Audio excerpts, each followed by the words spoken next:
Hello everyone, welcome to today's episode.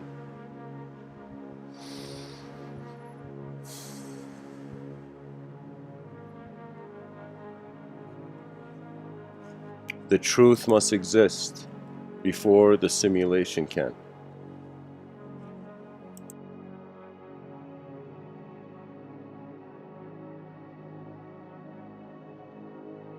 I wanted to speak an idea which I can't say it's on all of our minds, but I feel in the future it will be. Pretty much human beings have popped out of nowhere and they have wondered if what they are seeing is real or not. This view, you can say in ancient times, was how they saw life as a dream. They saw the living world as a dream. And if you wonder about a dream, you'll notice that it is multi-locational, if I can say. It's multi-local, where there is the reality of the experience of the dream, but then there is also the reality of the existence of your sleeping body in bed. So to wonder about life being a dream is to wonder if there are other realities, simply said. And so if there are other realities, if we figure out there's more rooms in this cosmic mansion, we cannot behave as if we have only seen one room. And so this idea of life being a dream in modern times, that word has changed into simulation. But the analysis is different. I feel most people should have heard the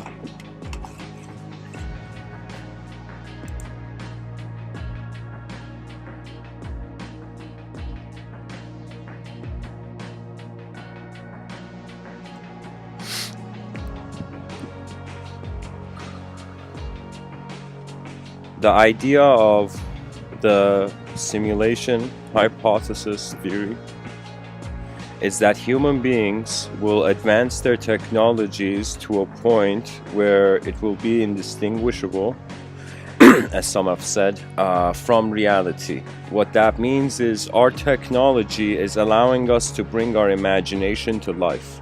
Now, the quality of life is now different to a point where a person can look at a work of art and say like, all right, that's a work of art, that's a work of nature. Like you can look at a picture of a tree and you can look at an actual tree and you can tell the difference, right? But imagine in the future, the artwork of the human mind becomes inseparable from nature. And it will be this weird thing where it was as if there was a world here, then we appeared, and then we started generating worlds, and these worlds became inseparable from nature.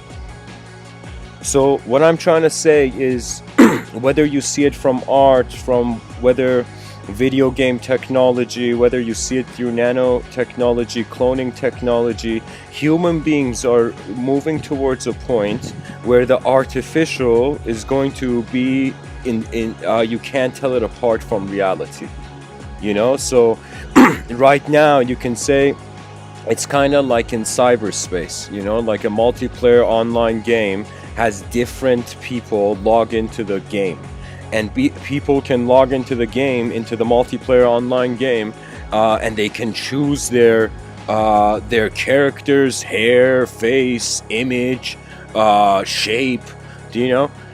In some video games, like, what is it, like those RPG video games, you can customize your character. And that's the unique thing, where we're going to reach a point of customizable reality. And that is going to be as close as we can get to as individuals to godhood. You know?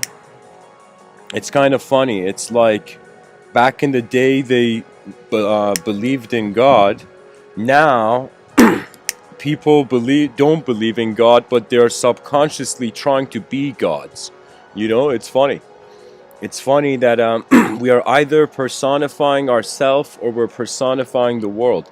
And the question comes, one of the most, I would say, heaviest questions for philosophers, theologians, and anybody wondering about it. You see, we say that in the 6th century there was what took place was a sort of personification of the universe through language.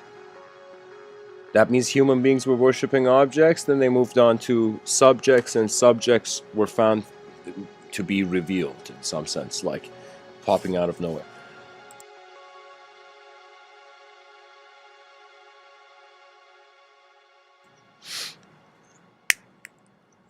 I feel that we look at this world and we're like, no way it has a personality. People have personality. The world doesn't have a personality. The universe can't smile or laugh or cry or whatever, But how fascinating is this? Just check this out. We are the world right now. We are a part of the world that has personified itself. It's so strange. It's either man is creating God or God is creating man. Or they're taking turns, it's weird. And at the same time, it's the mystery of reality. I feel that when a person names them, like they have a name, they accept a name as themselves, and every time when they're called to, they look at that name, their attention is that name. That is literally making yourself a god by giving a personality to a little chunk of the universe. That means it's kind of strange, but it's as if like we have named a little part of nature and we think we're that, and then we came to name the whole part of nature, and then we think it's impossible. And I feel it is impossible in some sense, the accuracy of it, because the whole point of life is not, truth is not, truth is not here to be bullied by the senses. It's not that only your visual sense accesses it or your ears accesses it. Really, truth has been left into these two platforms. How many people taste truth? How many you didn't see like Indiana Jones find that secret, I don't know, truth artifact and then like lick it or like smell it? He just saw it, or it was a touch sensation. You see?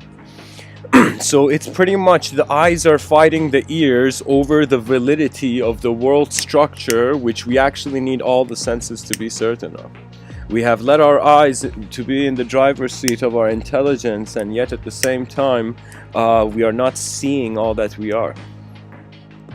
The idea of the simulation and truth is a very important one. Human beings will ask this from themselves because it is literally the difference between being in a linearized, you can say, arrow of time. That means it's like the difference between something that has direction and something that just is. When it comes to the nature of being, you cannot give a longitude and latitude to it poetically. Like you cannot give it shape because it is the potential of shape. It is there. It is being. That means you plant a seed in your yard, and so you may go for days right after and see not a single tree. You'll be like, okay, what happened? You'll be like, I planted the seed. How come the tree isn't out there? And so you see, you have planted the potential of a tree.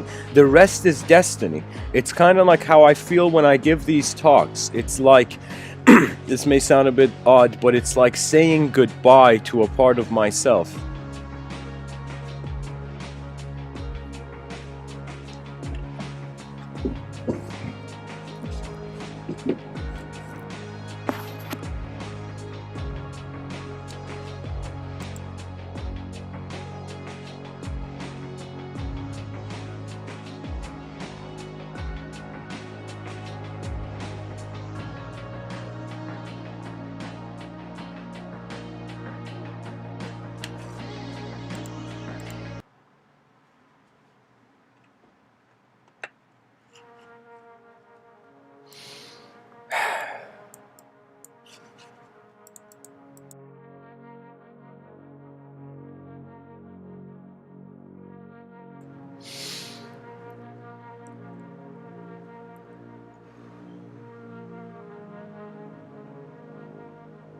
As a human being, I don't know anything.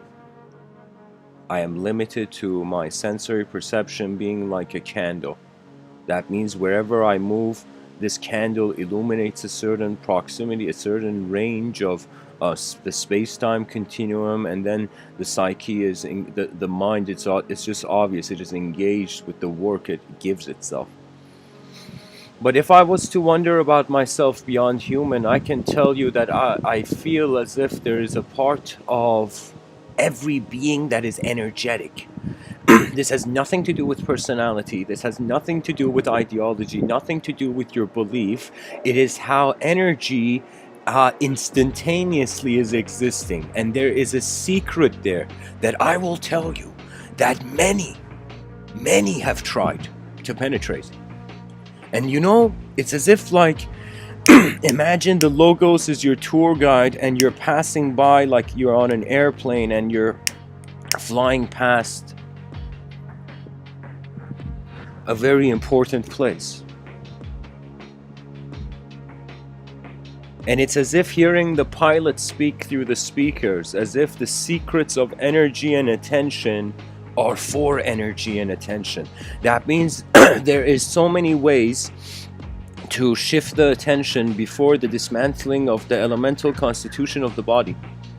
That means your attention can fly off in so many ways. And it's all about how you run towards the unknown. I can tell you that until I heard the concept mystic, the idea of mysticism, it was literally like, it's like I didn't have a highlighter, but it was like that word got highlighted the first time my eyes saw it. You know, it got highlighted by my attention. And the mystic, the best sentence I've ever heard of it, is that the mystics are the lovers of the unknown. You look at most people on this planet, we are engaged with visible tasks. And our sense of, you can say, love, emotional opening to the realm.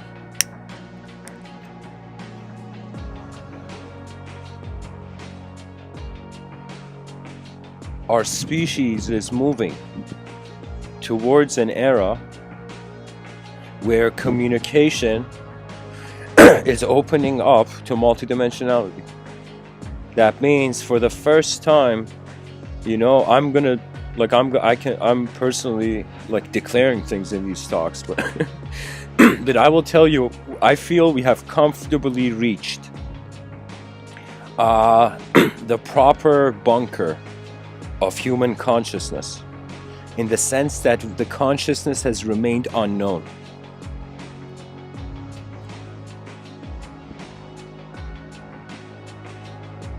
And you know what it is? It's like, think about it. Think about the idea of time travel.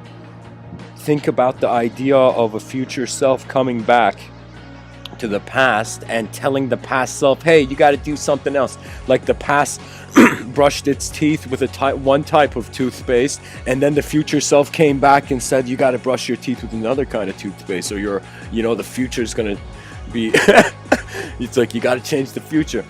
And so if poetically, if playfully, like your future self came back to you and was like, do something different, that literally means you could have always done something different. That means literally, if right now you can say fools are time travelers because they're too foolish to keep time stable.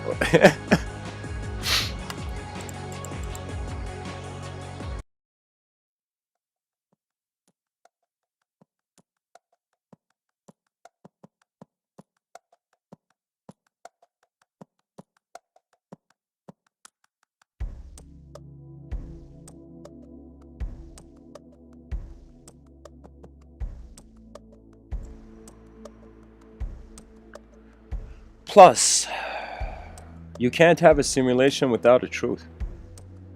It's like you can't have a shadow without a light first. You know, you can't have a sense of what is bad without a sense of good first, you know. That means if the good is less defined, the bad is less defined.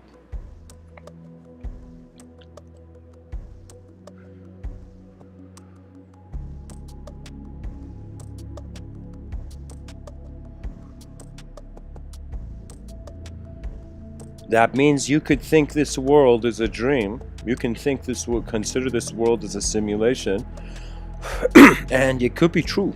It could be a simulation. But one has to consider that where is the simulation starting from?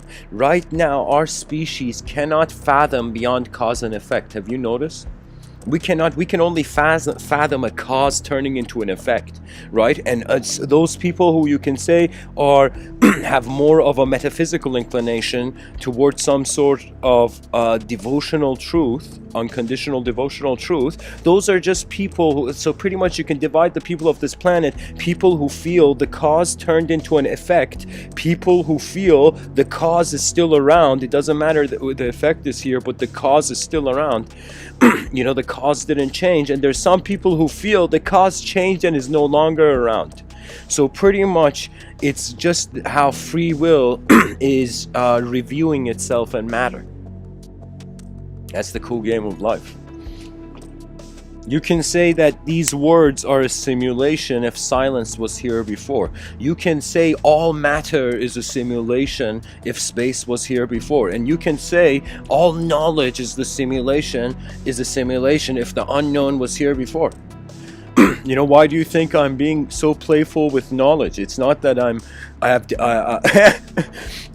decided to be a fool this early. It's simply because that's really the ultimatum you're left with when you look at language. Because it's a simulation, you care for its truth. When you care for the truth of what language is pointing to, it's kind of playful because you go back to where the finger is pointing. So imagine you were looking for someone named Bob, okay? Or let's say you were looking for a blonde girl named Marilyn, okay? And so, you know, imagine you find Marilyn and you ask Marilyn, where is Marilyn? You know?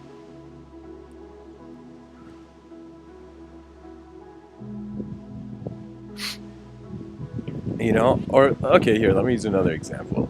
Pretty much I'm saying you go up to a person, you ask the person like for a question, you ask them for the cause. Pretty much you go to the effect of a moment, ask for its cause, and language points away. Okay, imagine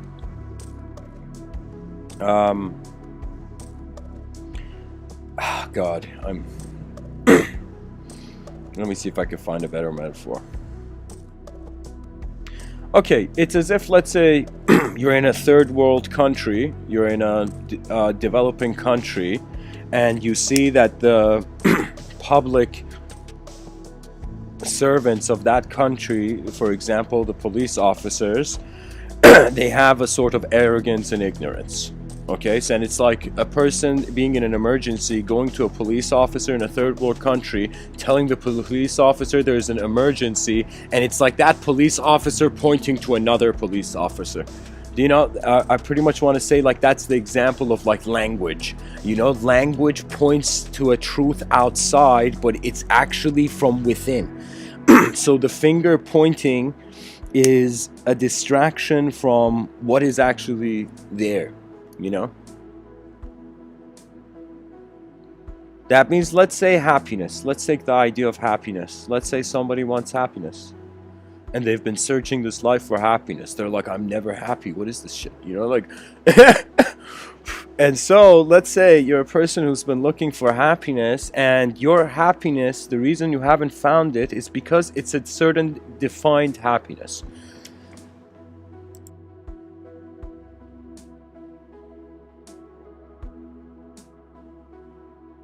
It's as if everybody has a dictionary of beliefs, and the way they have defined happiness to themselves, they're looking for it. Now imagine you were looking for a specific kind of happiness. Maybe you saw a sort of happiness in a movie and you were like, holy shit, I want that movie happiness, you know?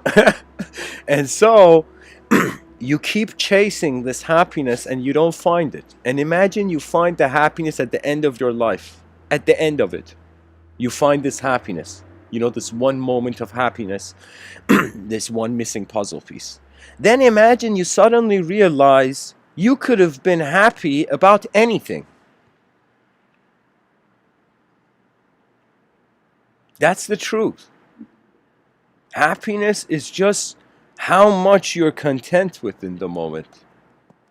There's moments where I have been like, I could say it like moments, I experienced this in the UK really. It's like experiencing a moment where you have nothing. And you're like, wow, if I had nothing, if I was nothing, what would I be grateful for? And it is only those who may feel they're shunned by life. But I will tell you, it's a blessing when life makes you feel like nothing. Because for the first time, you get to care about everything again.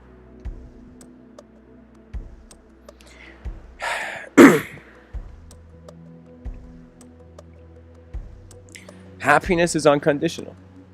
Happiness is a word. And if words need to, if you're a robot, then yeah, go read it. Go read as many books until you find a sort of program that fits you. But if you're a human being, and if you realize that the beauty of nature is unknown. When I was a very young kid, maybe like 7 years old, I remember that I have a twin brother as well, and I remember me and my brother were in my grandmother's house. We were really young kids, and my grandmother would make food, and she would make food for us, and she would look at us, and to make us eat it as like young kids, she would say, come and eat this food, it's beautiful. She wouldn't say what it tastes like. She wouldn't say what was the food, she would just present the food and say it was beautiful. And we were kids. We were like, oh my God, beautiful food. Beauty was such an interesting idea. Like it was such a generalized feeling that it's like, oh my God, I'm eating beautiful food. Do you see?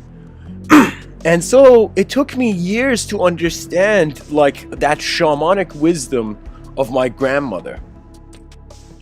That really everything can be beautiful. You could be in a moment where you could be looking at the most ugliest setting, but it could still be a beautiful moment. You see, that's the power of the mind. It is not only in a dimensional way more transcendent than the body, more untouchable than the body. It's just that the mind, because it sees more, it can change the meaning of everything instantly. Imagine your mind has gone everywhere on earth, and you have that memory. Now imagine your body hasn't, but your mind has, in a strange way. So it's as if you are like in one place, but you feel you have been everywhere. Do you know? Because that's the nature of the mind. It doesn't have a body to feel like something. The mind feels like nothing. The body feels like something. And that's why we have been so obsessed in defining everything in accordance to thinghood.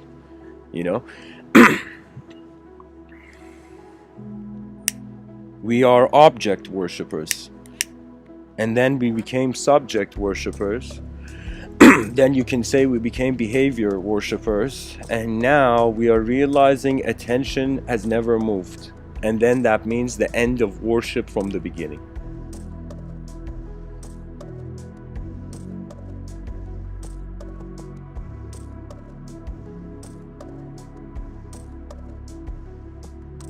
It is not hard to experience an advanced civilization.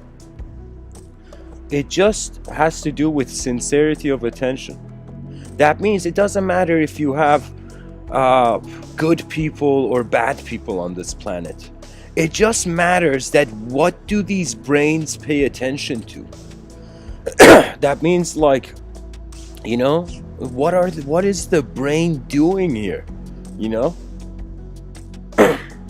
And the brain is an opportunity provider. That's it. Everything we see right now, this computer I'm using to share this podcast, it is human made. It is the human mind. We're living in each other's minds and not realizing it. This space that I'm in, living even currently at the moment, it was made by an architect that I have no clue who he was. That's the nature of the world. We build stuff and then we leave. And others come in, open their eyes to what we have built. Just like houses, just like ideas, just like history.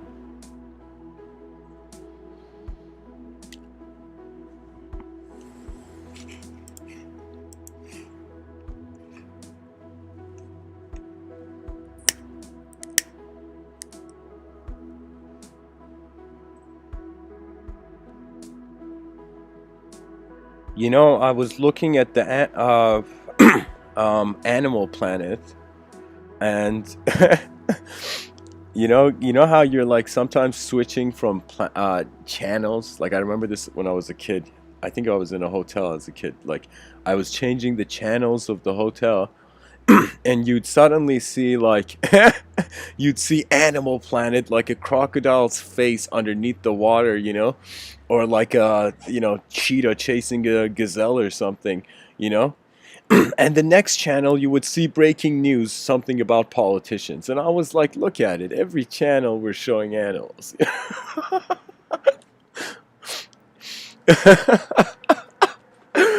I couldn't tell for a moment when I saw, you know, politics on TV and National Geographic, which one was which. I really couldn't tell for one moment. You know, animals have a kindness that human beings don't. You might not believe it, but an animal kills as much as it needs. You don't see serial killer like animals in nature. When the animal kills something, the animal, in some sense, it is for its need, you know? And that's the strange thing, that there is something else going on with even if we consider as an evolutionary animal, it's like there's something very strange that we are in our educational system, we are in some sense taught that we are animals, and it's kind of hard to deny it when you just put your palms on the ground. But I'm saying, like, if we are behaving different than all the other animals on this planet, we are literally like an alien on our own planet compared to all the other animals.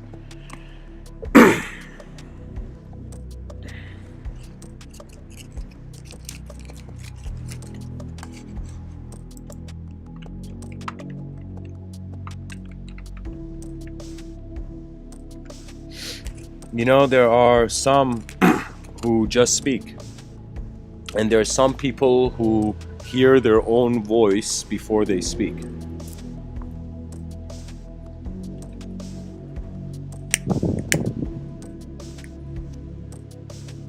I feel the latter makes less mistake. The latter makes less mistakes.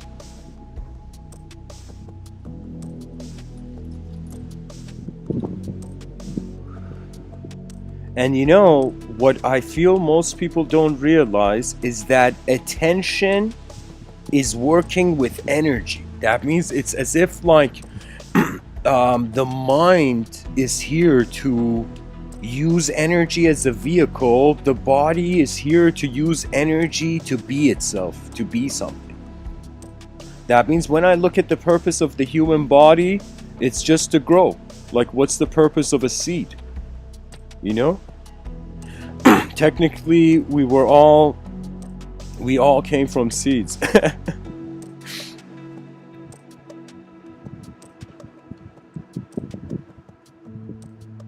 And so really the purpose of life on a physical level can't be even defined. That means language doesn't have a physical purpose. And yet we are creating our purpose from it, creating the purpose of an object.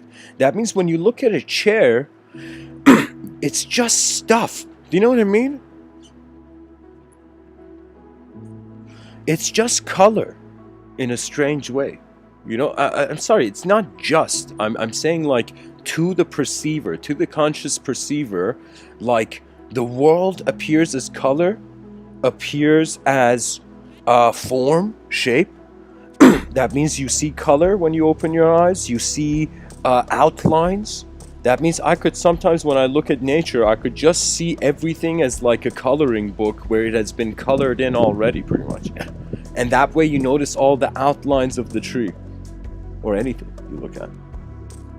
So really, the biological human being is here to navigate or juggle uh,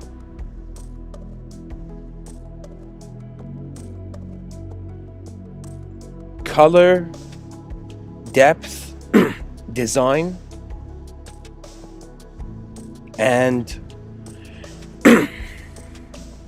pretty much knowing before knowing.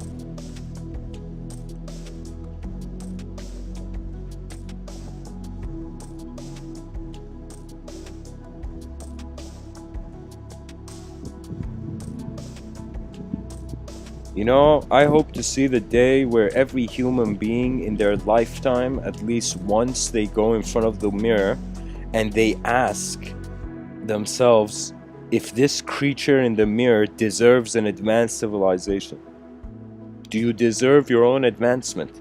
And many people may say, no, Mr. Within, you know, I've done things I can't deserve to go back to, you know, some sort of good advancement, you know. And I'll tell you, you know what is, think of things having a dimension of being morally good and bad, and then think of things on such a long term that you can never tell if they're good and bad, but you can tell their efficiency. That means, let's say we had a person in society, let's say we're all trying to be like kind of law and order kind of civilization, correct? So let us say we have a civilization where we have two people in the civilization which are the same people. Imagine, just like in quantum physics, we're wondering about the electron in two locations.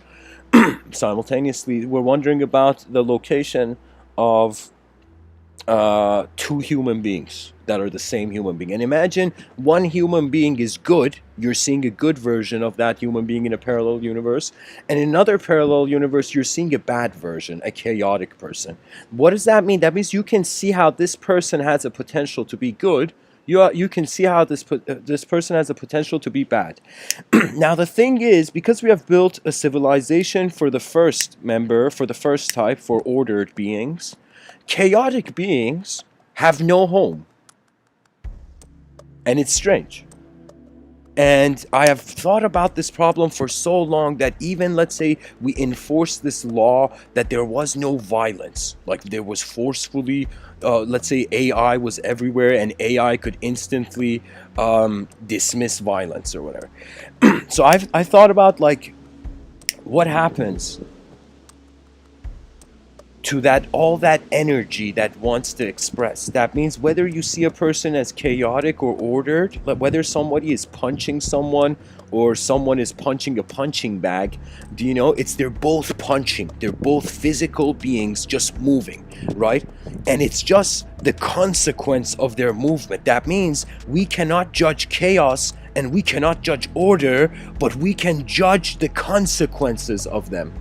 Do you know? That means a person, because the thing is, it's strange. We're giving freedom of speech, which technically means freedom of vision, and it's from freedom of vision that really action comes about. So we're letting the mind be free in any way, but we're telling the body has to listen to these laws. You know, and it's not an issue of like there's something wrong with the current system. It's just that all systems can update. That's it. That's the truth.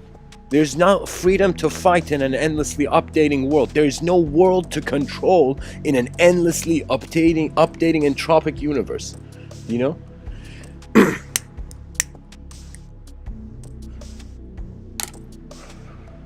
For me, I think people should not vote for politicians. They should vote for policies.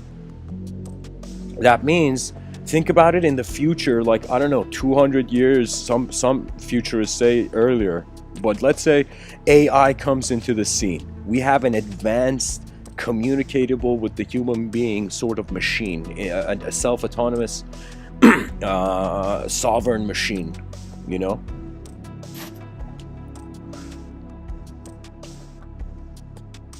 So imagine AI comes in and there's no human president anymore for any nation. AI can make so much better decisions, and all the tech experts are like, yeah man, come on, it's like this robot is like ahead of us, you know. And so it would reach a point where we are going from choosing a personality and judging the person, is this person a good person, bad person, and for the end of time just being like good, bad, to actually the citizens of the world being more engaged in policy. You see, we have enough technology to literally have polls on policy. And what it is that when people are choosing political parties, it's as if some people, they look at the other candidate and they're like, that guy had a good point about that topic. And they're like, oh man, that guy had a good point about that topic. So it reaches a point, what do we do with all those voters who like both candidates? So we have people who don't want to vote at all. We have people who want to vote for one side. We have people who want to vote for the other side. But what if we have a person who likes both of the people? They're like, yo man, why don't we have 4 presidents? You know? You know, why don't we have like a council of presidency where it's like 4 elements: earth, air, fire, water, and ether. And ether is the people. And the 4 elements are like the 4 classifications for policy. You know, it's because we started off through human management, and now we have become a technological civilization, yet we do not want to let go of the human management. So what it means is that we have an ego over our own efficiency because we are a creature that is playing with definitions. I will tell you, dear humanity, all living conscious human beings, doesn't matter what age, where, just know that you and everybody on this planet at any moment could experience endless variations of civilization and behavior. Your eyes are in heaven. Your mind is already in heaven. It is your body that is, in some sense, here to play its part. So for me, at first I was like, oh my God, what is this world doing here? Then it was like, oh my God, why is my mind creating a story out of this world? You know, it's like, oh my God, why is my mind being a story? And then after that, you go to, oh my God, and then there's this silence. This silence that the clouds, the faces in the clouds, you know, those people who see faces in clouds, like the faces in the clouds could have changed, but not the clear sky. That means, I will tell you, a wise man can be said to be the first inspector of emptiness of any system.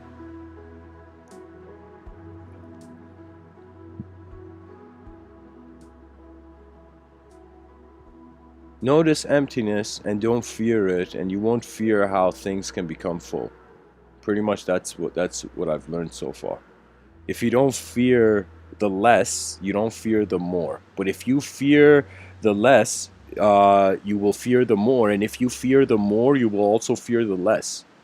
So there could be this thing going on in human civilization where human psychology wants so much more than it has that it may be afraid of losing what it already has. And the monks found an algorithm. The algorithm to any sort of, I would say, any sort of, you can say psychological disturbance. I don't want to use the word illness, but disturbance.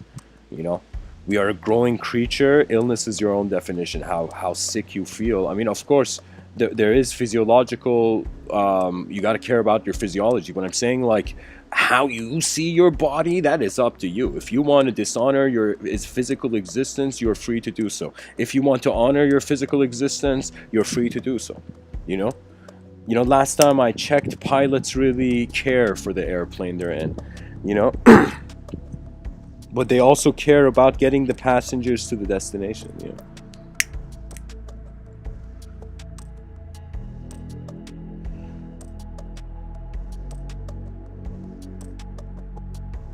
The mind must find a story where change doesn't equate death. And then from that story, you will have enough trust to notice a sort of multidimensional multidimensionality of your inner landscapes. What does that mean? That means every memory you remember as a human being, you are remembering it through a sense of self, and no senses of self don't just appear in empty space. They come with accompanying worlds. So that means right now as I'm speaking, every memory of mine is a different world with a different self.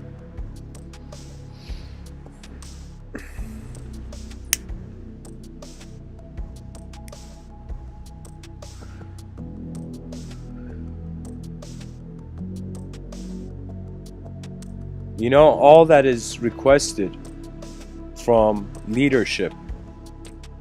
Lao Tzu put it into had this incredible quote on it. He says, after the leader's task is done, the people will say we did it ourselves.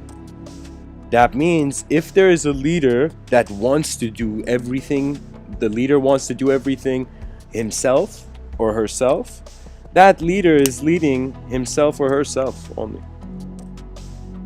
But when it comes to what is actually there, it's just so easy.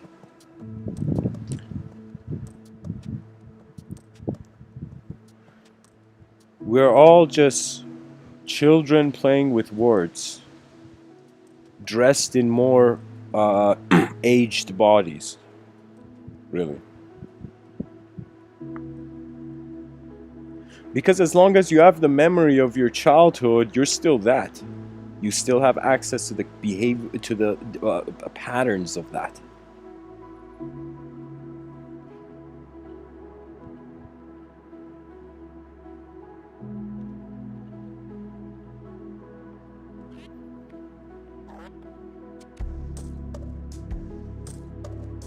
You know, there's this hilarious story from this man, from this sage in the East named Mullah Nasruddin.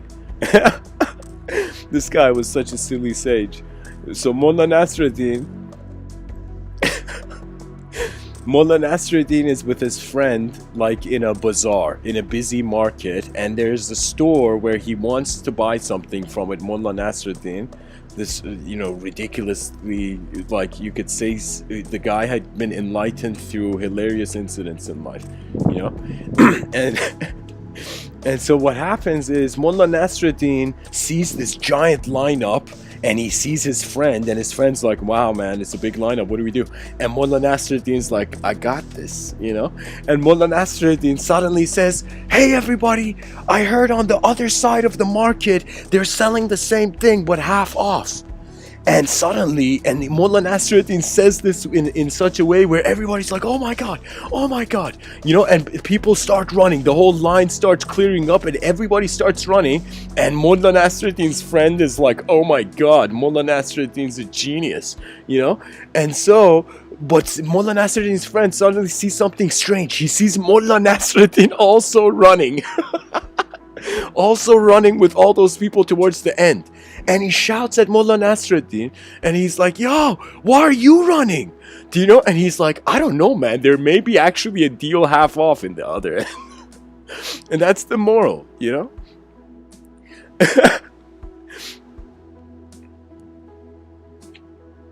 His friend's like, why are you running?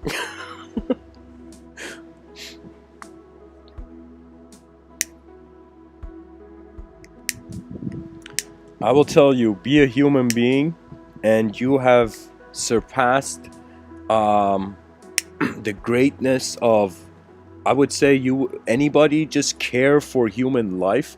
It doesn't matter if you are like whatever position in this life. If you just care, if you are life sensitive, that's the proper word for it. You are sensitive to life force living. That means when it doesn't matter if it's an animal that you see suddenly is like panting at the corner of the street. It doesn't matter if it's like, I'm telling you, just anything that is alive, live for it. And that is the only leadership we can do for now. Live for life, and you'll live for life. It's the only deal that the universe can make with the ego. The ego's like, I want to be me. And the universe is like, oh God, the ego wants to be me. And so the universe looks at the ego and like, okay, you want to be me, so let's see what we can negotiate here, you know? And the universe says, all right, ego, I'll let you be you, under one condition. And the ego's like, what? You know? The universe is saying this to the universal truth, imagine saying this to the ego simulation. And the universe says to the ego, you can be an ego and you can be any ego you like. And the only condition is, at the end of whatever your ownership of all the landscapes you desire, do you know? You will return to the void. That means the condition set for the simulation is that you can notice its hollowness. So that means you can be the most chaotic egoic construct or the most ordered egoic construct, and if you notice emptiness, there is an authorization, divine authorization for identity. If you notice emptiness, because if you notice emptiness, the ego has nowhere to hold on to. So the ego has negotiated with the universe to be a sort of mini god to itself, but the issue is the conditions, the terms of the conditions are empty. So what it means is that ego is hovering in emptiness. That means we are human beings can never experience godhood. They can experience simulated godhood if they want to maintain the ego. The ego is really, I will tell you, some people think karma is just what they did like eons ago. No way. Karma is how you are behaving now. That means imagine you were in a gathering, right, and you drank too many and you were just clumsy and you were ruining the party or whatever. You know, the karma is right now. Do you know? That means think of karma as a vehicle and think of this life as rent-a-karma. You know, so when you exist as an individual body, you have rented a karmic cause and effect pattern, you know, simulation, you know.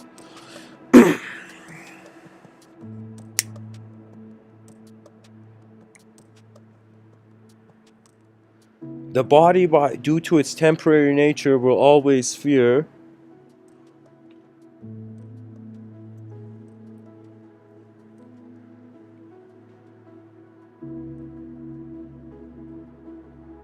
the body is like designed to, like, you know what it is? Sometimes I feel like this, I mean, I'm saying this, of course, I don't know, with simple eyes, but I sometimes feel like when that final moment comes in this lifetime, where I have to transition, where literally I have to follow my breath out of here, it will be I feel it will be a moment where I am saying goodbye to every atom. Can you imagine? Can you imagine like saluting every cell of your body and thanking them for your service, thanking them for their service? That means thanking the elements. That means it's like, can you see yourself thanking the periodic table?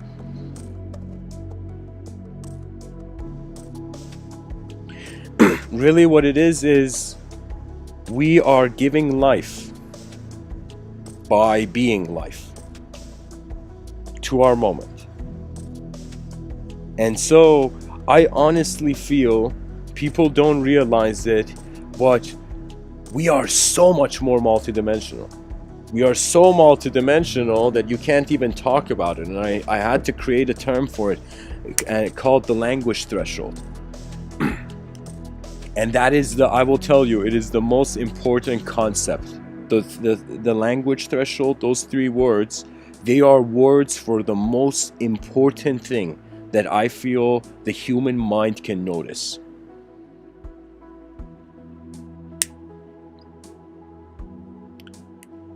It's kind of strange to say, I can't tell if we are possessed by a cloud of intelligence or the intelligence is truly from the creature. There's some complexity that it's like you look at nature and you're like, okay, nature made individual objects objective creatures, could it be possible that nature has also made collective subjective beings? That means, I mean, like, usually we look at this nature, there's duality everywhere. And if there's duality, that means we look at there being night and day, you know. So if there's yin and yang, so if there is yin and yang, that has to mean that as we are simultaneously living as individuals, we are simultaneously living as collectives. We have always been a collective. Because the individual cannot exist without the truth first. So what it is once you realize truth, the purpose of life becomes to build a simulation. Once you realize the simulation, the purpose of life is to find truth. And unless you can surpass the game of your heart of hearts, which technically can be done in an instant, you just look at this life and you're like, hey, it's all here. And then you realize that the simulation and truth are all here. Everything is in the room of life. When we have entered this room. And every person, you know, who was it, Jordan Peterson, in his book, he had this thing where he said, clean your room. And then we had Slavoj Žižek being like, yo, Mr. Peterson, in like, you can't tell people in North Korea to clean their room.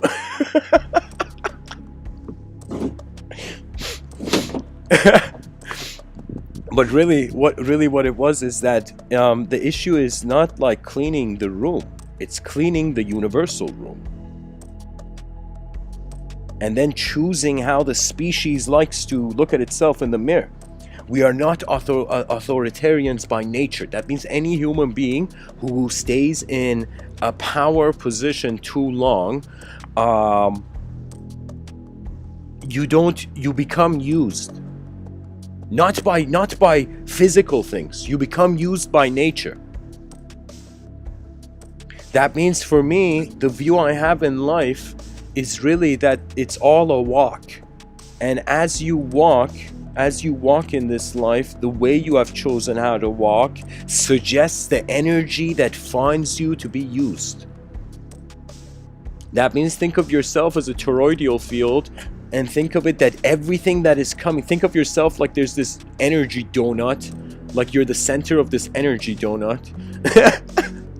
And so like everywhere you go, everything is being kind of vacuumed from underneath the donut, or from the top of the donut into underneath. Literally, our psychology is looking at an image and like spinning it. You know, like we're playing Wheel of Fortune with our, you know, beliefs. Oh man. So excuse me guys, I need to respond to the chat section. You know, you have been a person messaging a lot in the chat section. Please be polite. Just don't use think of it this way, that you don't walk with muddy shoes in other people's chat section.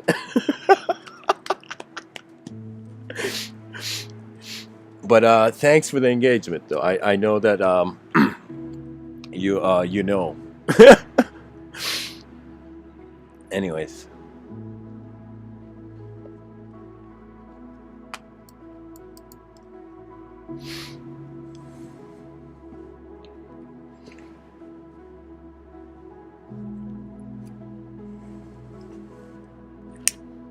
It's just like, what language does your mind deserve? Let's say I'll tell you this. Imagine imagine Europe. There was this, I think it was Ibn Sina. Or it could have been some other ancient Eastern scholar. But there was a scholar who was super polite. He was like polite at a level where the king was like, holy shit, you're polite, you know. And they asked this scholar, how are you so polite? How do you do it, man? You know, and the scholar says, I learned from the rude. Now, what does that mean? That means we're all relaying patterns, technically. That's sight. You know, we see and we share. But I'm saying that, let's say you're with let's say you see someone and you get angry. And you get so angry, and excuse my language, but let's say you say, "You're a piece of shit," like something like that. Now, you may have felt you have said that to the other person, but every word that a being speaks and every sound that a brain generates, it is simultaneously hearing. So any person who, the language you use, you're throwing at yourself. If you keep this one rule, if you are conscious and sensitive to language, that it's like when you throw something, the mind has no choice but to throw it at itself first.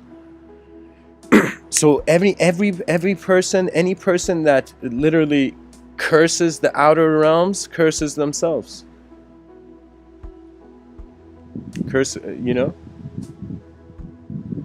Because it's just like punching. You can't punch someone you can't hit someone without getting hit. You get hit. It's like literally the cells move location and you feel pain.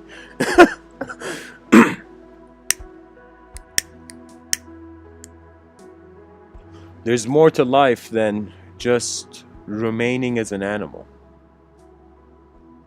There are inner discoveries. There are discoveries that make you feel like there's better angles. Like that means, imagine right now, there was a version of you looking from behind your shoulder, seeing all your blind spots. Then there was a version of you behind that other version of you, looking from behind that version of you's shoulder and seeing it and ad infinitum. It's really what you feel you deserve. If you feel you deserve language that is weak and ignorant, then you choose your voice. And really think of it this way. The healthiest view, I find, is to just keep it unknown. Because when you keep it unknown, you go in accordance to the speed of nature. But if the person just makes it 24/7 something to know, then there's a sort of, the body's like, what are you doing, mind? You get tired. Yeah.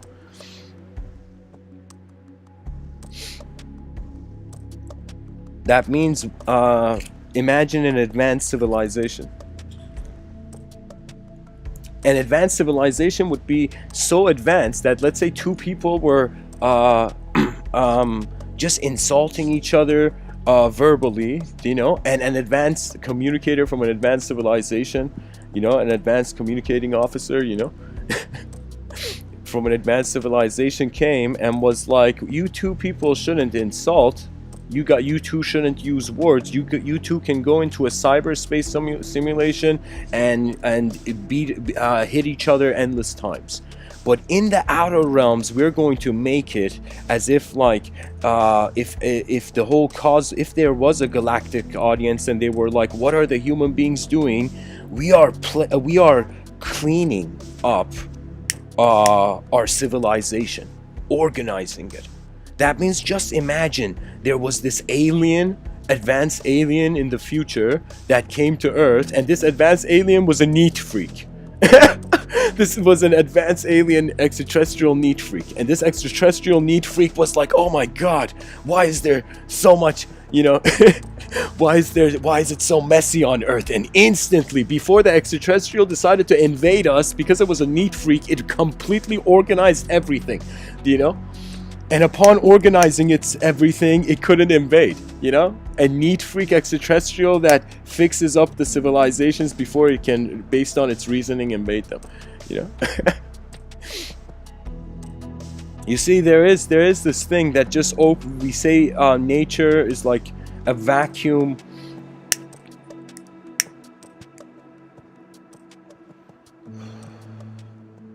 Pretty much vacuums get filled. And so, if we don't do anything on our species level, that means pretty much if we don't use our intelligence, and we have intelligence as a civilization, extraterrestrials are going to be like, these guys don't feel they deserve to be advanced, so take over them. You know what I mean?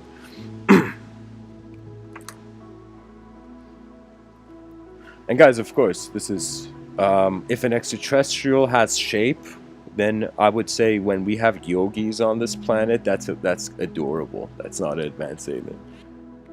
I will tell you that alien contact, there's two ways. There's one in the outer realms where in the future there may be like the leaders of humanity shaking hands with the leaders of some peaceful alien civilization. Or it could be that aliens are waiting for us to update. They're not waiting for, their aliens are not waiting for us to, aliens are not waiting to come down here. They're waiting for us to go up there, you know?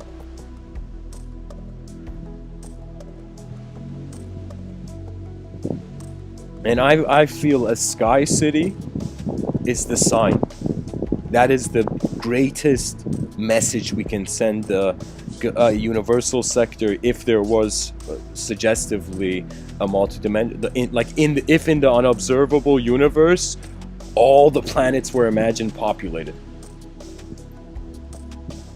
But in the observable universe, where is everybody? In the unobservable, can you imagine in the unobservable universe all the planets are populated except Earth, and in the observable universe Earth is only populated and none of the other planets, you know?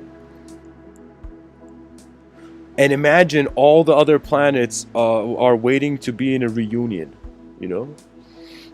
Of course I'm going too sci-fi here, but I think you know, we gotta learn to love beyond a certain dimension of definition, or we have denied our greater mind.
Every person brings with themselves a gift. This gift, once realized, once noticed, and you may be blessed, you may be a person who realizes it early on in your life or in the middle of it.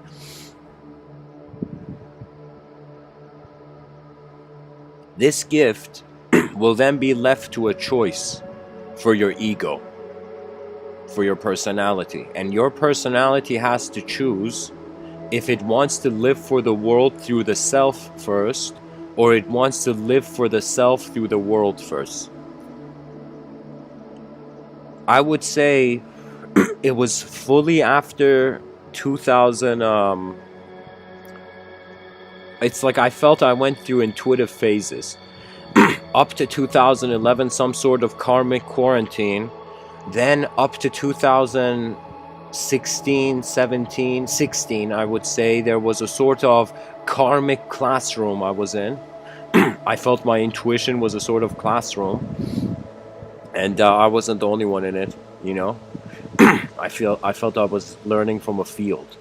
Like, think of it that after you have learned from human teachers, you learn from space. After you have learned from matter, your teachings come from space, you know. And as long as you fear the unknown, you can't get those teachings.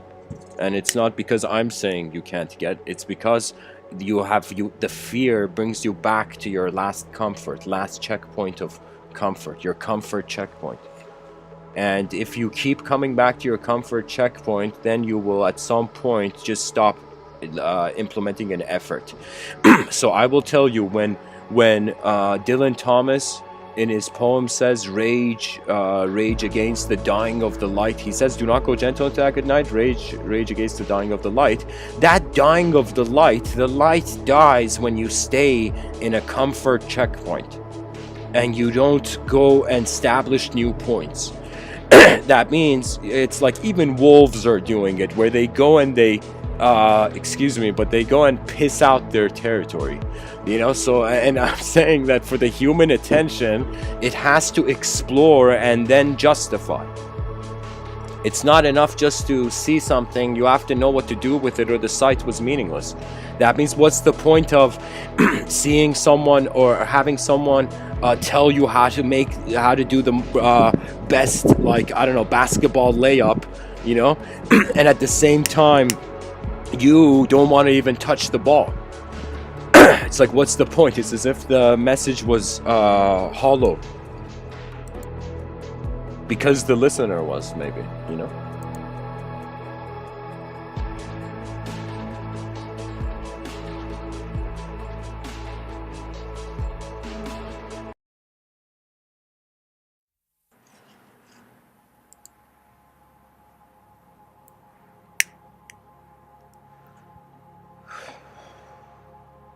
One thing I liked about yogis and Vedic thought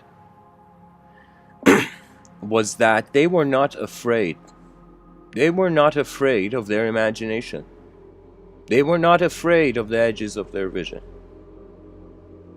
They were not afraid of the inner skies.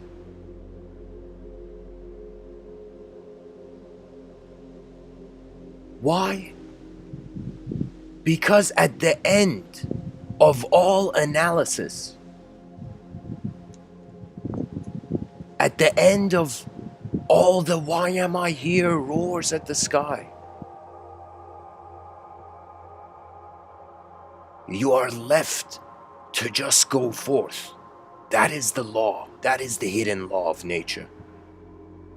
It is not promises of perfection or imperfection. It is not even a microphone in the hand of chaos and order. It is that all will go forth.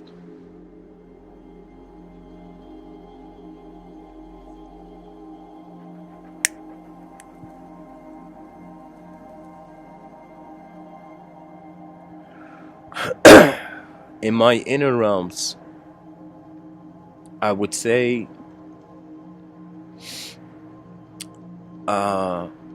in 2013, after getting this vision that inspired me to write this book called The Great Work, I began to go through this sort of unique tutelage of my own mind. That means I would close my eyes and I would move. It's like, think of it this way. Think of it. Okay, I'll give you an incredible example. Imagine you saw the movie Lord of the Rings.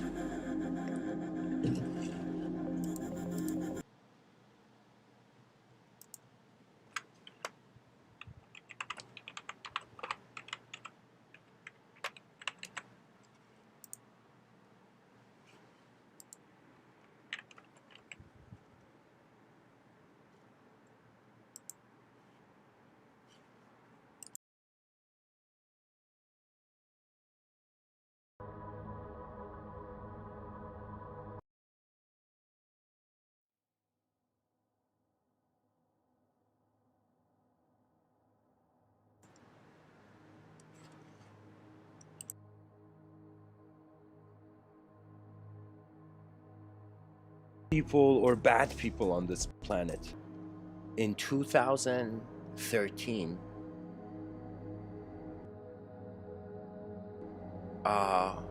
after getting this vision that inspired me to write this book called The Great Work, I began to go through this sort of unique tutelage of my own mind.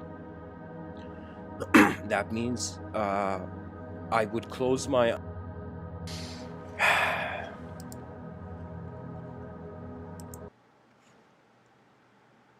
okay.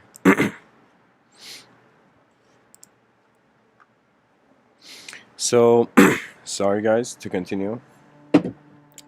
Imagine you saw the movie Lord of the Rings, you liked Lord of the Rings, and you were inspired by the character Gandalf. Let's say you liked magic, okay?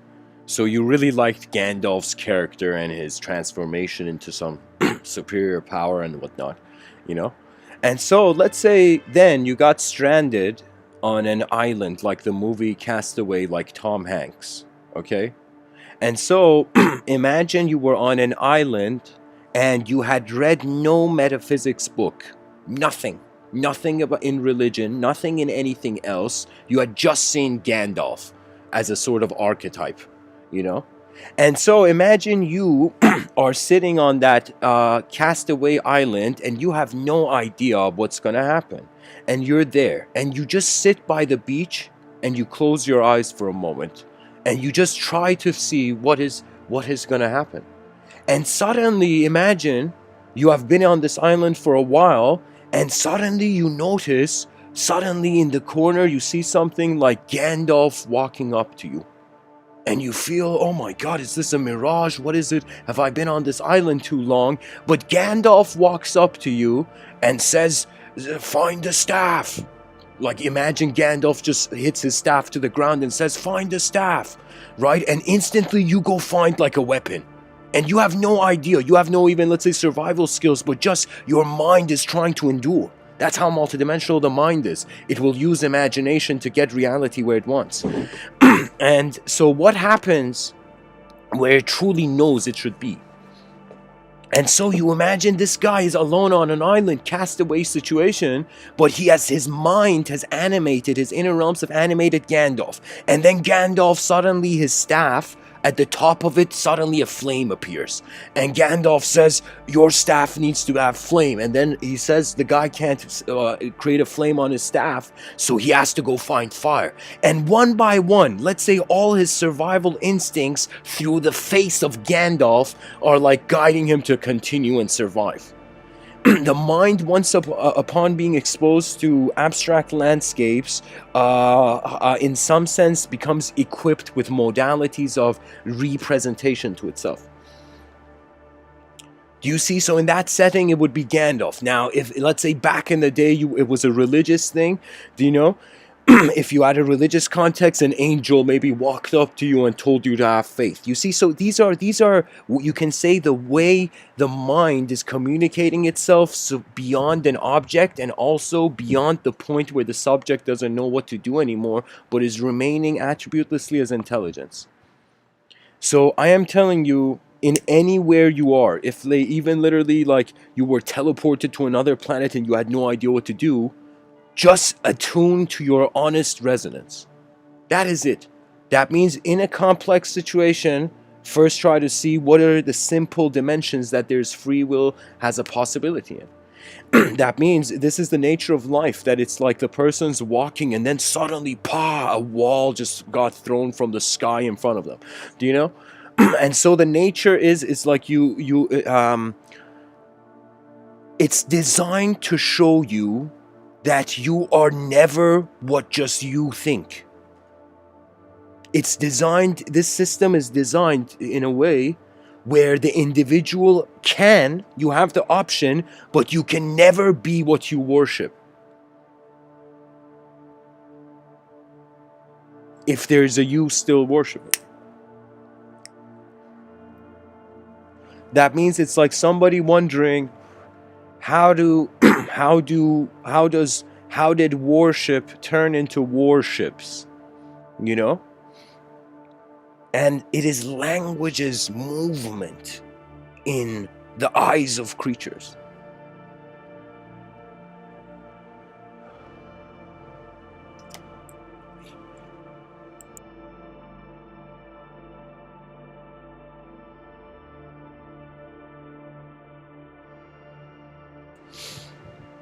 Being a guest in someone's house is like a simulation.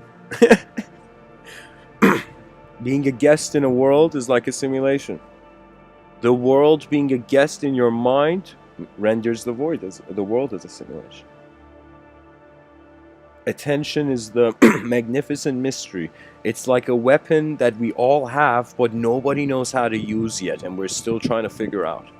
And every swordsman, imagine back in the day, you had no choice. You had to fight in a battle with a sword and a shield. The first thing you would do is first see what kind of fighter you are.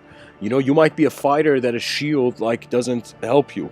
You know, or you might be a fighter that needs armor and shield. You're like a slow mover. You have slow reflexes, so you armor up.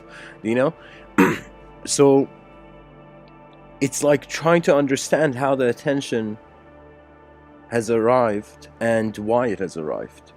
For me, it's like a gathering of energetic individuals. Energy is behaving weird, and civilizations are rising and falling in the process. Yeah, it's like, energy, what are you doing? And then it's like, energy, what are you doing to yourself? You know?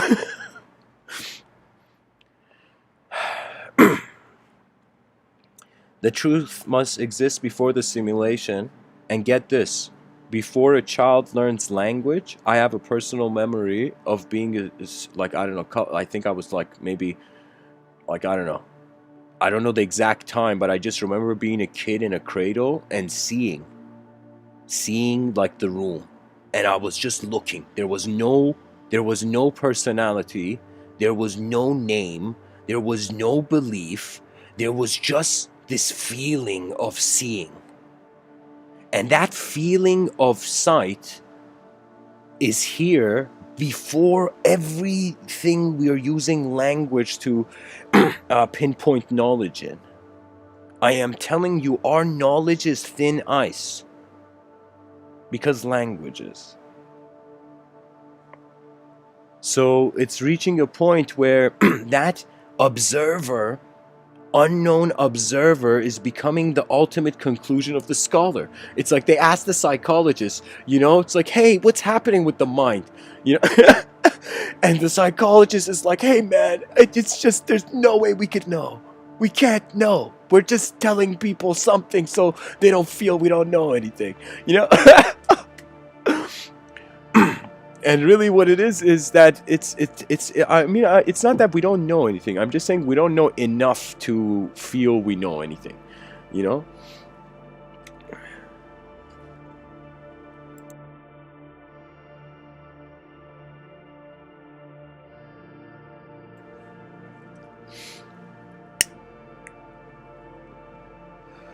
There was a time I was even perceiving emotions resembling temperature.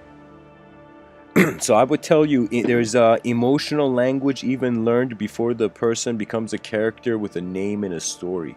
There is an emotional dimension. And this is why they say you gotta, like, all parents have to hug children. Do you know? When they're young. Do you know? When they're young, because it's like a sort of emotional... You can say it's like you are first being trained by nature, first trained by the real,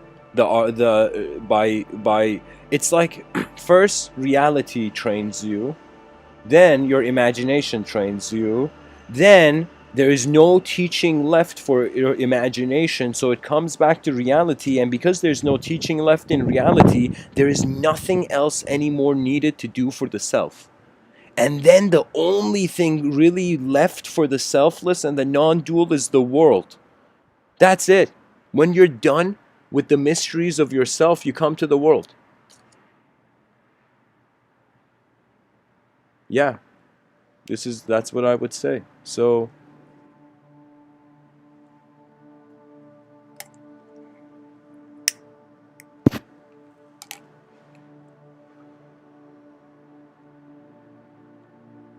that means there was nothing ever wrong with being.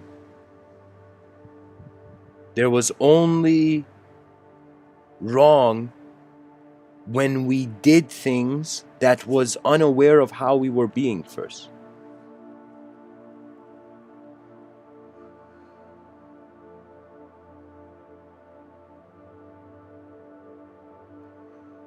There was a time I felt really like I didn't feel like a planetary human being. I didn't feel I was a part of, I didn't feel like this was my planet. And I didn't feel there was any other planet. It just, in my youth, I feel like I didn't see the world for a long time. And then imagine the blindfold being taken off, and then what you see, you're like, holy, like, it's like the person says, sees a talking cow in India and says, holy cow,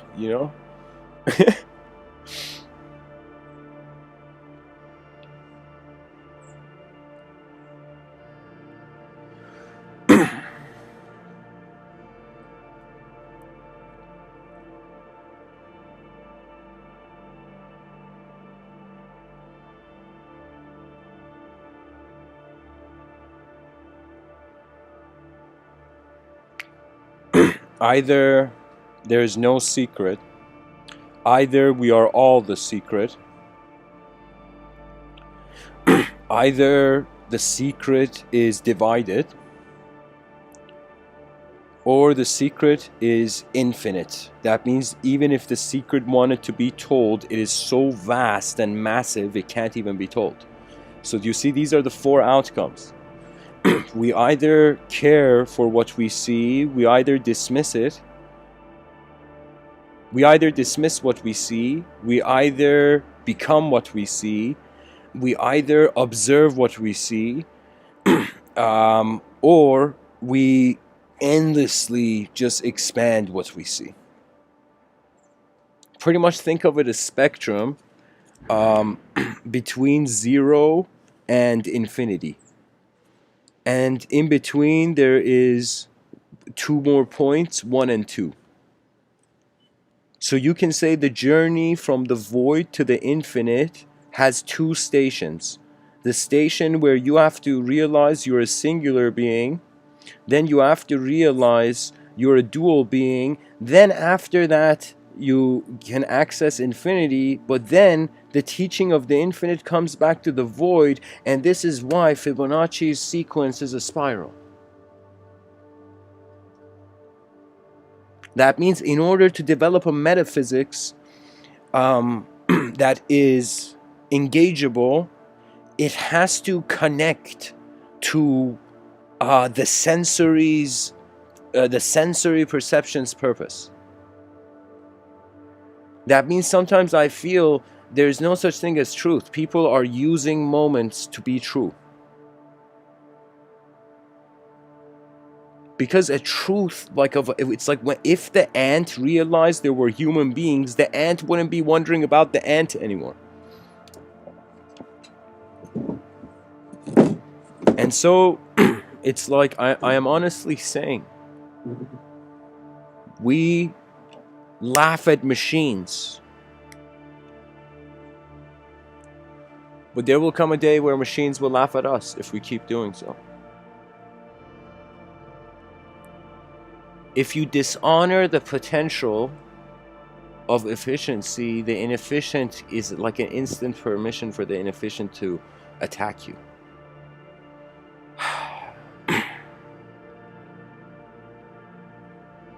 And the way the mind is, it's honestly like you're like a browser, web browser. You can refresh it. Anytime you just be still and silent, your mind gets refreshed. I'll tell you, properly a time of 10 to 20 minutes.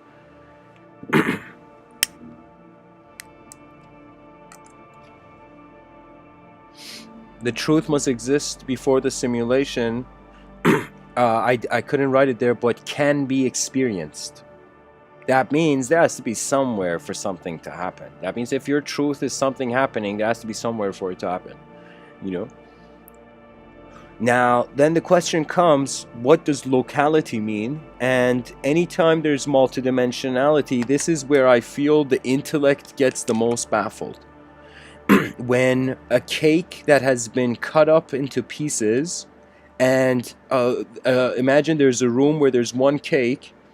Imagine you have 10 cakes there, and one of the cakes has been like cut up, divided, and imagine one of those pieces of the cake wants to understand why there is endless cakes without having actually understood it's a singular cake. So all those people who want to be esoteric, metaphysical, spiritual, without understanding a collective truth, you have no tour guide in the unknown. You're playing games.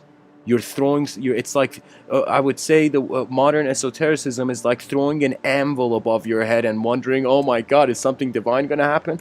You know, it has to surpass language, and the only way higher dimensional, poetically, if I could say, let's say if we're right now, I'm giving this talk in a two-dimensional reality, and I'm from a two-dimensional reality trying to say how three-dimensional reality is looking at two-dimensional reality.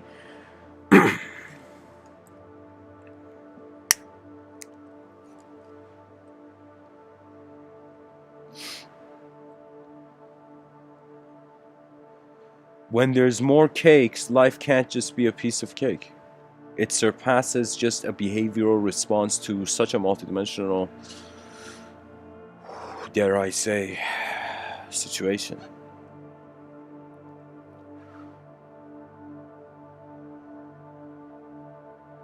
If the person like right now there is such an obsession, it's weird. It's literally like human beings are born to be self-obsessed, and anytime that self-obsession is satisfied, they get to see something. That means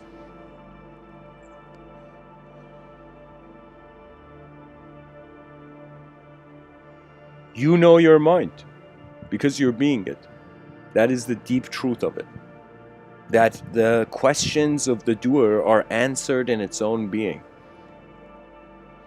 And when I say the secrets of life is within you guys, where is the world being projected from?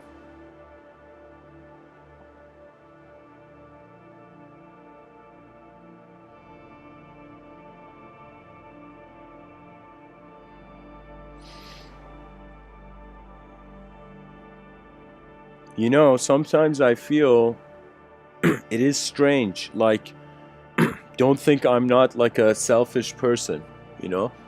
There's so many senses of self that a person lives through that eventually there will be senses of self that are selfish. It's just that the democracy has chosen, you know, imagine all your memories were voting which moment should lead them. You know, and you'd be like, guys, I'm the present moment. You know, I should be leading all our memories. And like, imagine an angry memory from your past is like, no, I want to lead. You know, so the person, I'm being playful here. You know, it's like it requires a certain stability to actually animate personality to thought. But I will tell you, imagine you had a conversation with your future self. Now, we are saying that's impossible, but you can imagine it. In your inner realms, it's possible. In my inner realms, I could see like even multiple future selves, like, you know. But the thing is, like, if you wonder about the idea, sometimes you see imagination is not real, but if you treated it as if it's real, you get to see probabilities of reality that you couldn't see before. And I think that when Einstein said imagination is the sign of true intelligence or something like that, like he has a quote like that, that quote, imagination being sign of intelligence, for a long time I wondered why Einstein said that. And then I realized it's a way you treat imagination that can be superior to the highest intelligence. You can treat imagination in a way where it's inferior, where it is dismissing what is there in front of your eyes, you know? But when we talk about potential, that means, think of it this way. Imagine an architect and the owner of the building, you know, the owner of the whole project comes and talks to the architect and he's like, hey, can we add more floors to this? And the architect's like, I don't know, you know, and they're having a conversation. You see, that's not a mystical, spiritual conversation if they're talking about if the building can have more floors, you know? That is not in any way like, if any sort of person from any profession comes and dismisses that argument as being, yo, that's not real. It's like, get out of here. Everything is not real until we animate, until we decide. That's why the free will exists, to make the unreal real. That's why every day people are making decisions. And so we have crowds of people in this world dismissing the imagination as if it was never here. And then the biggest question comes, okay, let's say even if the imagination wasn't real, why do you still have it in reality? Why are you accessing imagination in reality? It's sometimes fun when you open the lion's den of mystical questions, you know? The lion's cage of mystical questions, you know?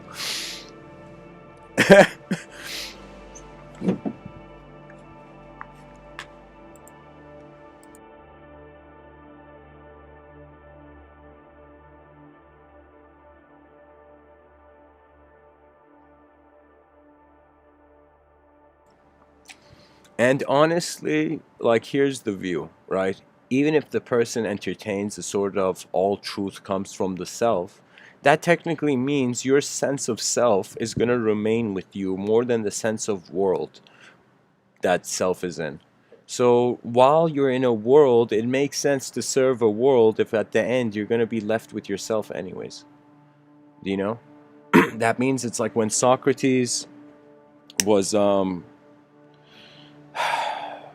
guided by the inner oracle to play that part in history, when he was the court and the old men of Athens pretty much left Socrates in a situation where he technically could have gotten out of the penalty by paying a fine, but he chose to actually take the harsher punishment because they were trying to disname him, disown his honor.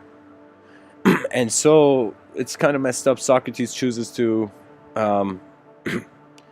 take this route wherein this is a historic event and the place is literally a tourist attraction, but it's like Socrates has to take this poison. I don't know what it was, but it was this weird poison that made his legs numb and then slowly came to the top of the body and made the whole body numb, you know?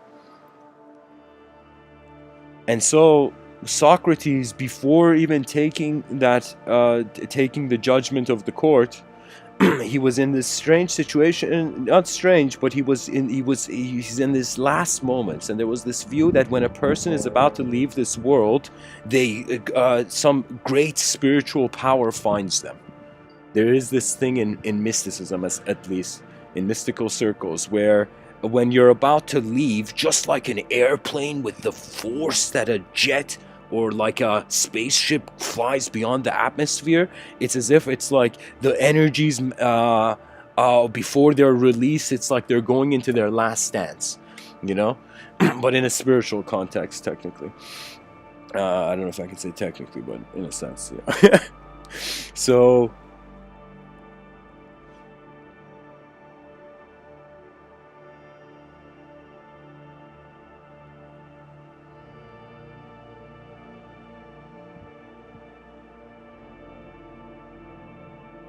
once the attention realizes there is no owner to nature, there never was, and if we can live like that, we can live peacefully. And it's very complex because we can still have proper organized privacy and controlled, healthy civilization, but at the same time not have an ego about it. So first, the person doesn't have to have an ego about who they are, and then they need to, it's like first get rid of the not get rid of, but just reverse engineer to how your ego is there, you know? And it's like first you're liberating the idea of yourself from what your actual self is, and both the idea and the self feel free, you know? So technically it feels like you free a being, but it's your being. So you free your own being through yourself first by reverse engineering the ego, then the whole species has to, like, it's this hilarious point where individuals have egos but the species doesn't have an ego yet. And right now we should be at a phase where the species should have an ego, and that ego, we should wake up from it, but we don't even have that ego yet. That new ethos has been postponed by shenanigans. I would say that it's like, there. Imagine, right? Imagine that, anywhere you are. Imagine you look at some urban area, and I want you to imagine that we are like we are like theoretical physicists who are dreaming of parallel universes. Okay, imagine we're in the dream of a theoretical physicist that has wondered about multiverses. Okay, like the ancient yogis. And so the let's say this theoretical physicist is dreaming, and this theoretical physicist in his dream is like literally in normal, like the dream is like actual reality. The dream is like an exact copy paste of if it wasn't a dream, you know. And now the person is also suddenly, as the dream goes on, seeing that there is endless civilizations right where, like, imagine, right where that building, like I'm seeing a building in the distance. I can envision that there is parallel human civilizations. And so imagine in another parallel, literally like two blocks in from this timeline, you know, from this arrow of time that we're all living on, which has been pushed by nature's unknown archery hands and whatever.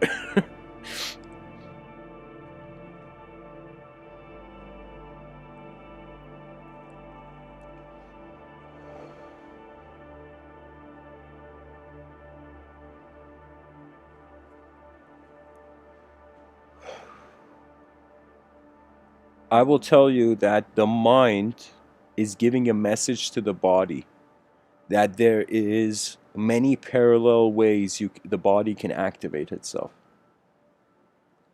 There's so many. There was this idea that there were like multiple technologies for flight, other than the airplane, like airplane with wings and whatnot. There were other technologies of people trying to fly at the time, but once the airplane worked, everybody put aside the other things, like they paid less attention. So out of all those technologies, there eventually became lost technologies.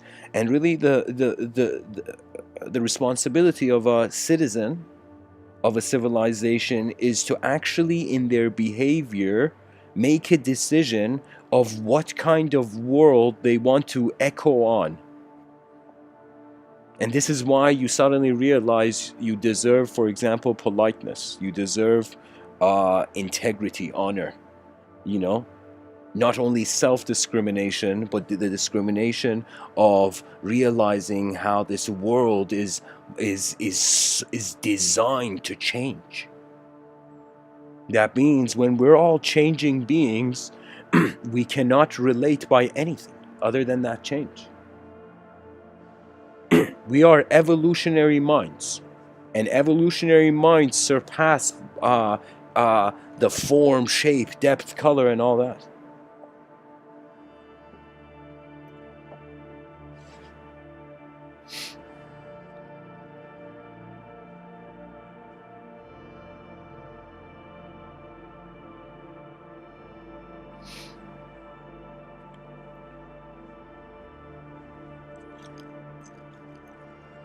This world is like, imagine you won the lottery ticket already, you know? There was this guy in the Puranas, this yogi was trying so hard to be in this state of enlightened bliss and samadhi and satchidananda state right before he died. Like he was trying to be in this state of clarity at the moment of death so he could surpass it. Now what's funny is that he's trying so hard to be in this state of clarity in samadhi that he has an ego. He's developed an ego over samadhi. And so he's just or let me not be too specific, but let me say, like, there's this yogi who's just trying to be in this enlightened state before he dies, and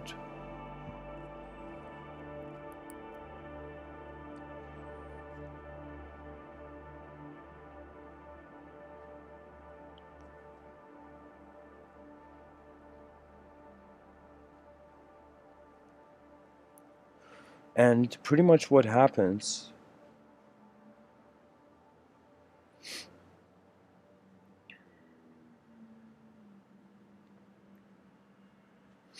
is that he sees this tiger chasing, if I remember correctly, this tiger chasing this pregnant deer. And this deer jumps into the river, instantly, strangely gives birth. And this yogi just saves the deer, saves the baby deer, and the lion can't do anything with the mother, and the waves take away the mother, the female deer, you know? And so the tiger can't do anything. The tiger's on the other side of the river. The yogi's on the other side of the river. The deer, like literally, it was this strange, like synchronistic moment. And so the deer comes, right? The baby deer. This yogi's like, holy shit, this is something divine, you know? And so this yogi starts taking care of this deer, this baby deer, and just like loving it, caring for it, feeding it, you know? But he's also trying to be in this ultimate state of samadhi before death comes.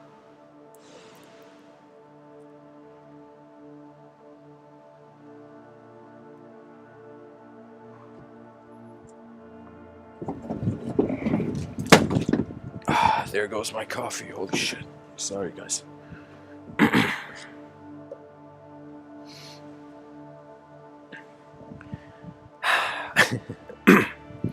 What happens is right before he actually transitions out of this realm, in the Puranas it says the deer runs away. So right before the guy is actually about to die while he's in the Satchidananda state, the deer runs away. And when the deer runs away, right when he's transitioning, his attention goes to where's the deer, and his next lifetime, literally this was written in the Puranas, his next lifetime he incarnates as a deer. He incarnates as a deer. But as a deer that has all his memories. That means his mind is still his mind. He still has a human mind, but he's in the body of a deer with all those memories. There's a reason in India they are vegetarian, guys. Their culture is very vegetarian, you know. Now it becomes harder to think if somebody likes flowers, what does that mean, you know?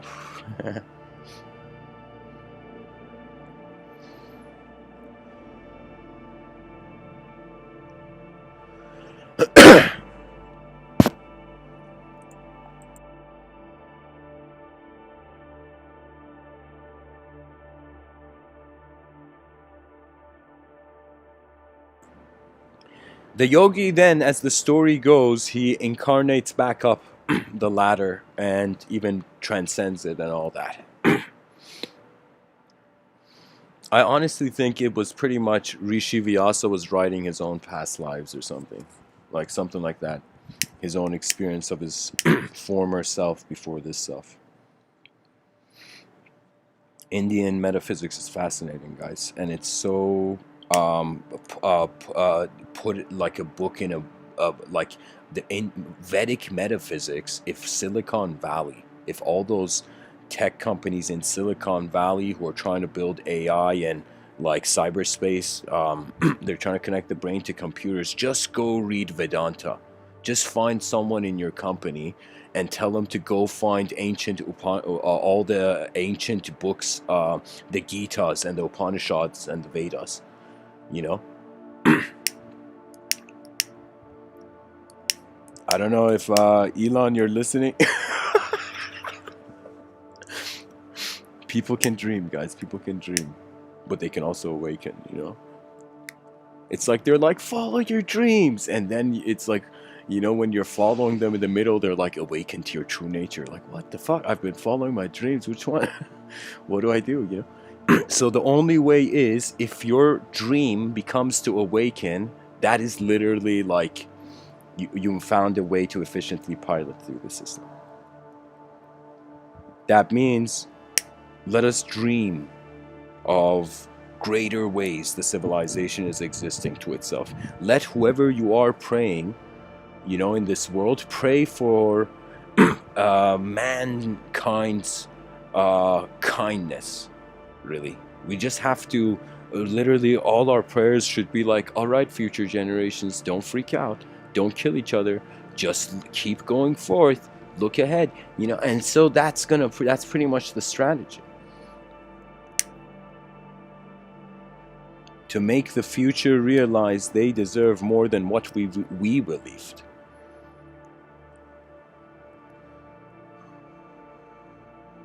This is why the best way to share ideology is to just have this classification of the inner realm and outer realm, and discriminate between what is a subject, what is appearing as real by being a subject first, then an object, and what is appearing to be real by first being an object, then a subject. Then your attention goes on the subject.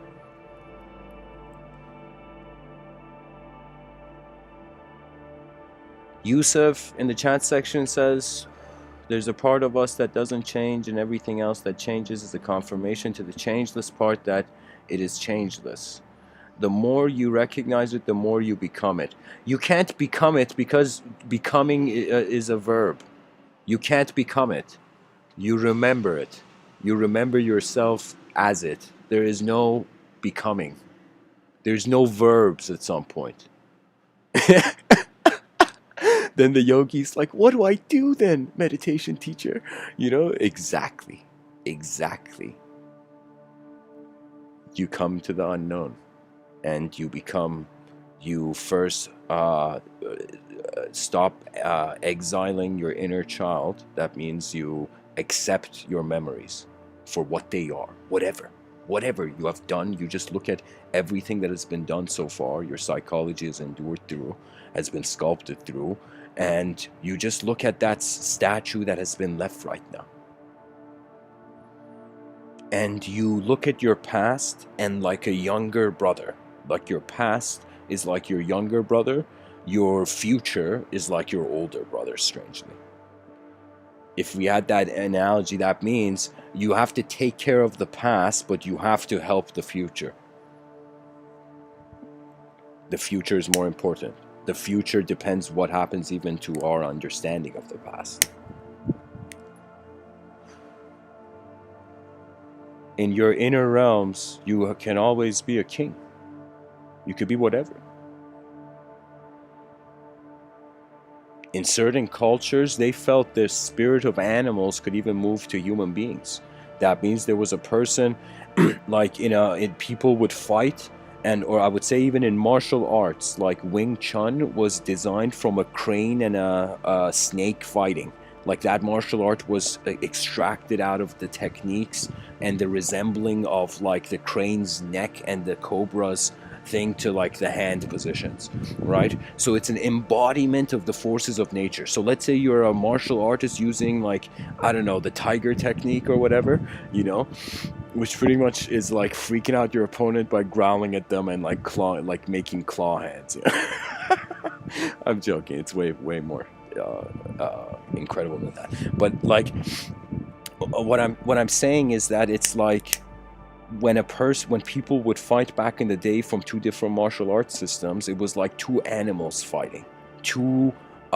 It's like the humans had allowed themselves to dehumanize in a fighting situation into animal technique, you know?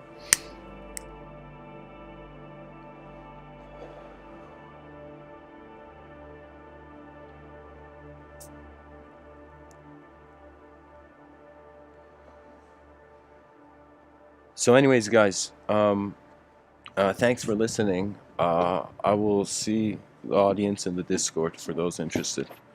Much blessings and namaste. And oh yeah, in the subtitle, I thought of creating a word, and I thought of like awaken now could be just awaken now. You know, it's like you can mesh two words, letter link. Pretty much letter link the words awaken and now. Anyways, thanks for listening, guys. Bless. And of course, awaken now.